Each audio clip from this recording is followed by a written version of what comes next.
Hello my dear friends, and welcome to my channel English with Mohammed. Today it's a little bit foggy and drizzling here in Waterloo, Ontario, Canada. And let's go!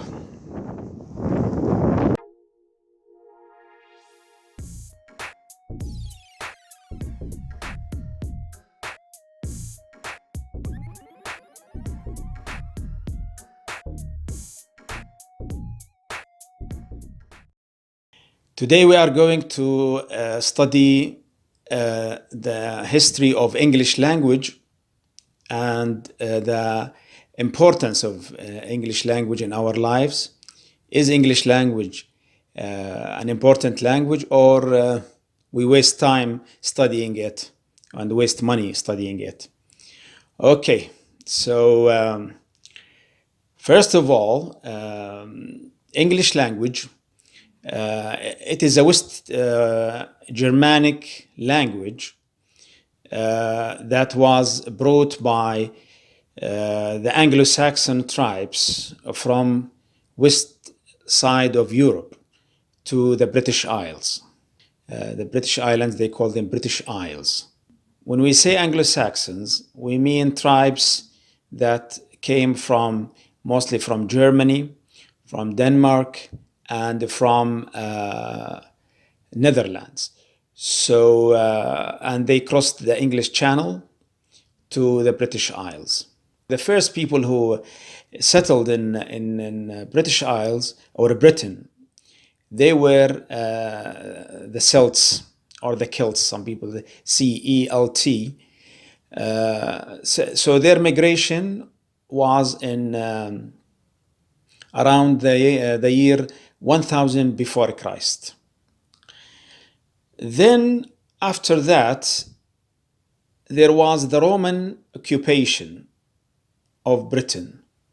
So the Romans, when they came, they brought with them the Latin language with them. You know, Roman Empire was mostly in Italy, and they brought that romantic touch of the languages, you know, the romantic touch. You see, when you say romantic languages, we mean nowadays Spanish, Italian, French, and the let's say Southern European languages mostly. So the Romans, they had like they built like a wall between Scotland and England, and they had many ruins when they left. After the Romans, there was the Germanic settlements here, and the Germanic settlers, and I mean here three tribes mostly who came to Britain.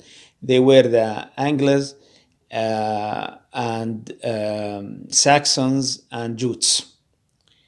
These people, they came mostly from Germany, Denmark, and Netherlands, as I said before.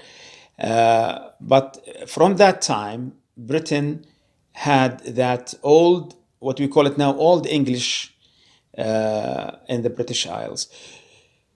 Later on, there was, around the year 1000, there was the Viking invasion of Britain. They brought with them like the North Germanic languages, what we call it the Norse languages. The Vikings didn't last that long in Britain, but mostly they had their influence with the Norse languages. I mean, Norse languages means the Scandinavian languages. You know, now, you know, Scandinavia now, it means countries like Sweden, Norway, Finland. After the Vikings came in the year 1100, the Norman conquest. The Norman conquest, mostly these people are from Normandy in France, and they came to Britain to conquer Britain, and they brought with them their culture, their let's say interest in art, and their, let's say, it was a very developed language at that time. The Norman language, it was very developed, especially with judicial terminology, art. The English language now is not, you see, it's not like Germanic languages. It's now in the middle between the Romantic languages and the Germanic languages. So you see, English is very flexible now. After that, we had, let's say, around the 1400 to 1600, there was the Renaissance mixing. The Renaissance mixing, it was after the inventing of the printing machine.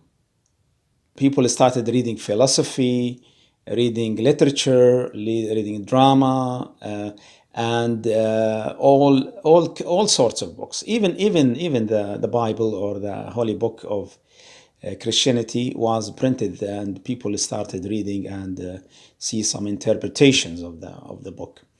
So there was, they would call it Renaissance mixing. People in Europe started exchanging ideas and books and thoughts. After that, the British Empire started expanding its territories all over the world in the year 1700.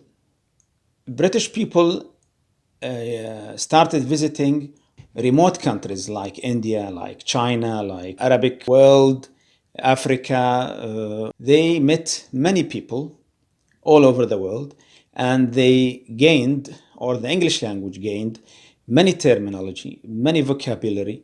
Then we come to the modern age, the age that came after the World War II.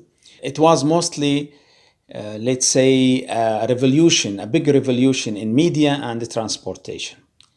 The media, like cinema, it was invented at that time. In American English, it's called movies. And radio, television. Then later on, we had internet. Made it easy for English language to be influenced by other languages, by other cultures, by other way of thinking. So a lot of vocabulary, expressions were added to English language.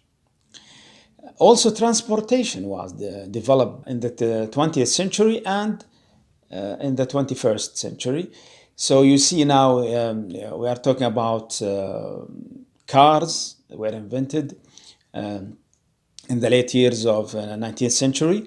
Then we had planes, we have fast trains, we have even cruise ships, and all these transportations. Since the revolutions in media and transportation, you find every year big lists of new English words, new words that added to the language. Now we come to the question, why do we study English? Is English that important? Or do we waste our time and money studying English? The answer is simply no. We don't waste our time. We don't waste our money studying English. English is not very important, the most important language in the whole world now. You need English wherever you go, and you need it for many reasons. Firstly, English is spoken in many highly developed countries, like UK, like USA, like Australia, Canada, New Zealand. And these countries are well known for their important role in the world, in military, politics, economy, science, entertainment, and so on and so forth. Also, English language, when you learn it, it opens the doors of new jobs, new careers. So most of job interviews are run into in English language, and people, they like, even if you are let's say you are both the interviewer and the interviewee are from India, maybe, let's say, for example, but mostly they employers like to ask their new employees in English language in order to see if they can communicate with English, especially because most of the companies nowadays, they deal with foreign clients and customers. If you'd like to go to university, and you have to pass TOEFL or IELTS, especially foreign students who come to the countries that I mentioned before.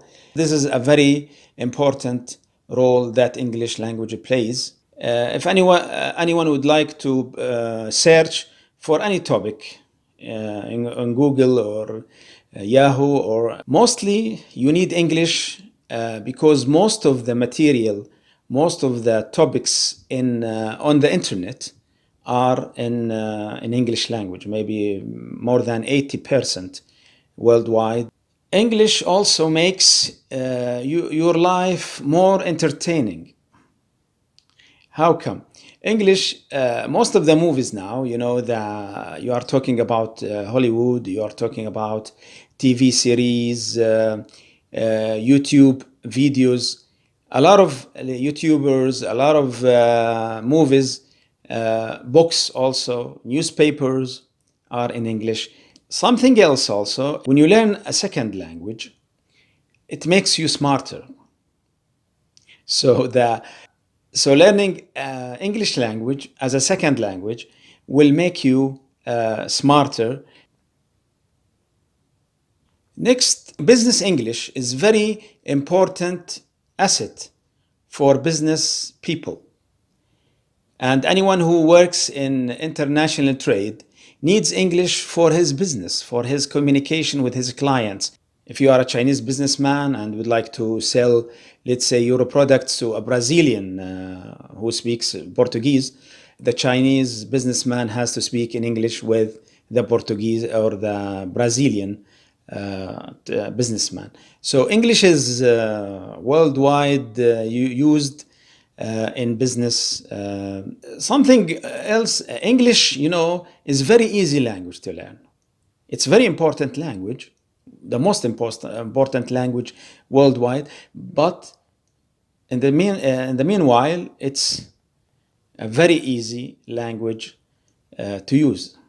I think that the linguists, the English language linguists, people who studied the language, worked, let's say, very well in order to make it easy for people to learn the language and simplify it, to make it simplified, and you can learn it in a very short period of time.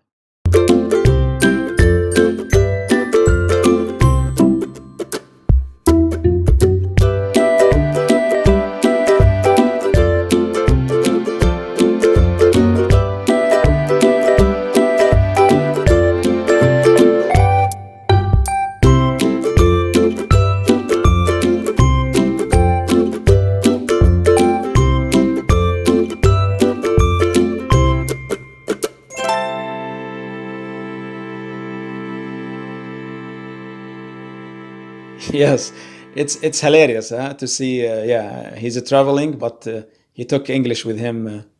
Yeah, because traveling, when you travel, or you don't need only your passport, your bag, and your ticket.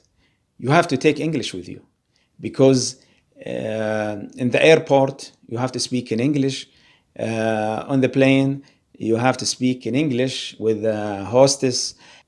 You have to talk with the taxi driver or the Uber driver in English, and the hotel, the restaurants in other countries, you can't deal with them, or you can't order any food or order any service from the hotel or restaurant without knowing the language. I mean English language.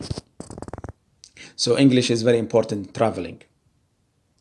Also, English is an always growing language. That means English is not a dead language. English gets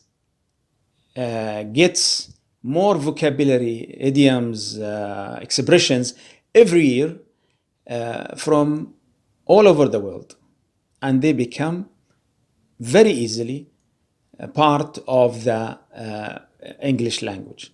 Even very, let's say, very recent names or nouns or expressions, they become the part of the English language. For example, if we say that Google, the word Google, it's a company, but you can say to Google. Okay, Google it. It means search for it on internet or Google, or use Google site to find what you are searching for. Selfie. Let's say take a picture of yourself. So they call it selfie. Tweet. From, since the establishment of Twitter, people started saying a tweet, which was in the past the sound of the bird, but after that it was used to that someone commented or posted something on Twitter. YouTuber. Some people they say YouTuber. YouTuber is someone who posts, or let's say uploads videos on the internet, on his, let's say, account on YouTube site. Or a vlog. A vlog is it came from video blog. So video, a blog became a vlog. It means to upload videos on your account. Okay, my friends, I hope that you enjoyed my video today about the history of English language and about the importance of English language in our lives. So if you find this video interesting and you learned something from what I've said now, please subscribe, and if you like my video, you can add like here under the video, and I would like you to comment also, or any comments that you would like me to hear from you. You can share it with your friends, your relatives. Thank you so much, and see you in the next video.